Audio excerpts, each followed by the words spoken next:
Assalamualaikum warahmatullahi wabarakatuh. My name is Lukman Hazimin Yusri. My matrix number is ACE220092 and I'm from group 2 with Basel Muhammad Ismail BE210005, and this is final assignment for analog electronics group report. So I will start with the introduction. Frequency response of BJT and FET amplifier. As such, for any electronic circuit, the behavior of amplifiers is affected by the frequency of the signal on their input terminal. This characteristic is known as the frequency response. Frequency response is one of the most important property of amplifiers. In the frequency range, the amplifiers have been designed for they must deliver a constant and acceptable level of gain. The frequency response depends directly on the components and the architecture chosen for the design of the amplifier. Before defining in detail the frequency response, we need to present the unit of decibel dB and the logarithmic scale related to it. When studying the frequency response, it is indeed more suitable to convert either the power or voltage gain into dB and to represent the frequency scale in a log scale. If we consider an amplifier with power gain and voltage gain, the power and the voltage gain in dB are defined like this. APdB equal to 10 log AP, AVdB equal to 20 log AV. While the gains in linear scale are always positive, APAV equal and same as 0, their equivalent in dB can either be positive if an amplification is being realized APAV more than 1, or negative if the input signal is lower than 1. Often, it is not the gain that is investigated, but rather a normalized ratio AV over AV mid equal to 20 log AV over AV mid, where AV mid is called the mid-range gain and represents the maximum gain of the amplifier in its frequency working range, for example 20 Hz for an audio amplifier. Therefore, when AV equal to AV mid, the normalized gain AV equal to 0. This sets a 0 dB reference when the gain is maximum.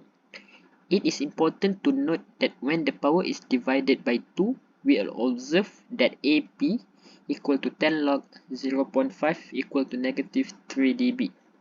The frequency at which the power drops to 50% of its mid-range value is known as the cut-off frequency and noted FC. Each time that the power is half, a reduction of 3 dB of the normalized gain is observed. Therefore, AP equal to negative 3 dB corresponds to AV mid over 2.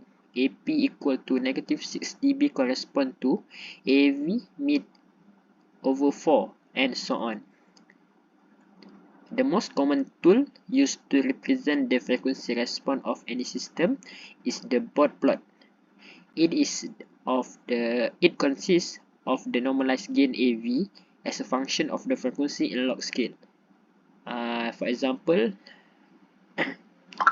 the graph is like this, and this is the bandwidth for the graph.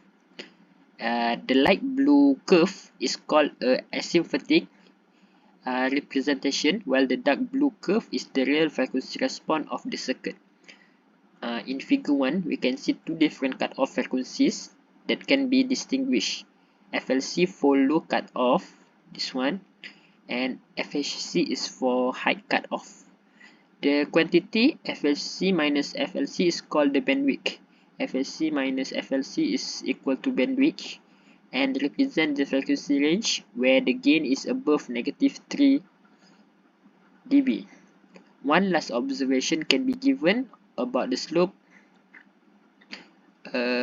of the frequency response out of the bandwidth. First of all, they are not necessarily identical for low and high frequencies.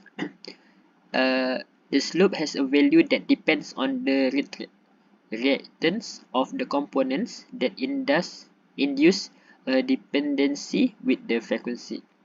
That's all. Thank you. So I will move on from here. This is the calculation of figure 1. We need to analyze the circuit, and first we have to calculate all frequencies of the circuits. So for the FP1, as we can see here, 1 over 2 by CC1 multiply RG plus R signal, and this is the answer when we substitute. For FP2, the calculation is 1 over 2 by CS multiply 1 over GM parallel with RS, but RS is neglected, so it's really nothing, and if we calculate it, we will get this 72.34 Hertz. For FP3, the calculation is 1 over 2 by CC2 multiply RDR plus RL, and this is the answer, 10.826 Hertz. So the lowest frequency, FL, is equal to the highest result of the all frequencies for minimizing the total capacitance. Hence, the second frequency is the highest one, which is FP2. So this is the FL of the calculation. Next, here's the importance of analog circuits in the current technology trend. Analog electronics are constant and continuous, so it's renewed over and over, offering the accuracy of and speed digital electronics cannot provide. Everything in the real world is analogous. So nowadays, in fact, all electronic circuits are analog, even if they are classified as digital, because the basic things is related to analog things.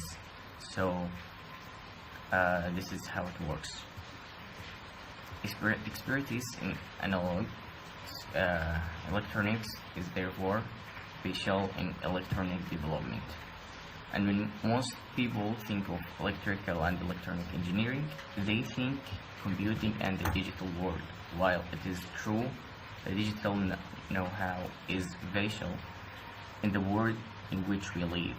We would be lost without the skills of analog engineers. So, and what do analog electronics do? There are numerous parameters we want to measure, control, adjust, and adjust. Atmospheric humidity and pressure, and also speed or position. Also, a wide range of applications require accurate measurements. These physical processes work analog, a continuous spectrum, and have no discrete units. And here are some of application or some examples for analog applications.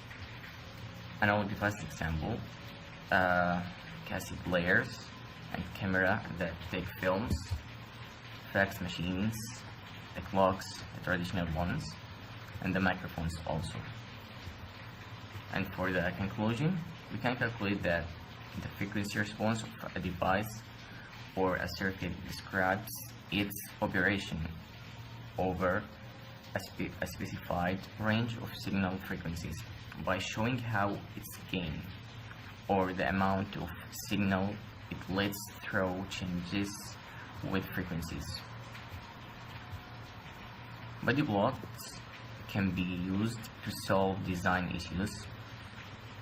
They are graphical representations of the properties of the circuit's frequency response. Typically, the magnitude and phase functions of the circuit's gain are displayed separately on graphs with the logarithmic frequency scale running analog the x-axis. So the bandwidth of passband component of the circuit, which is flat and constant over a large range of frequencies, is a characteristic of the majority of amplifiers and filters known as a flat frequency response. Resonant circuits are made such that they can pass some frequencies while blocking others. Their frequencies response curves can resemble a sharp spike or point because their bandwidth is affected by resonance, which depends on the Q point of the circuit and results in a narrower bandwidth. They are built using resistors, inductors, and capacitors whose reactance vary with frequency. And here are the frequency, the references we use. Thank you so much.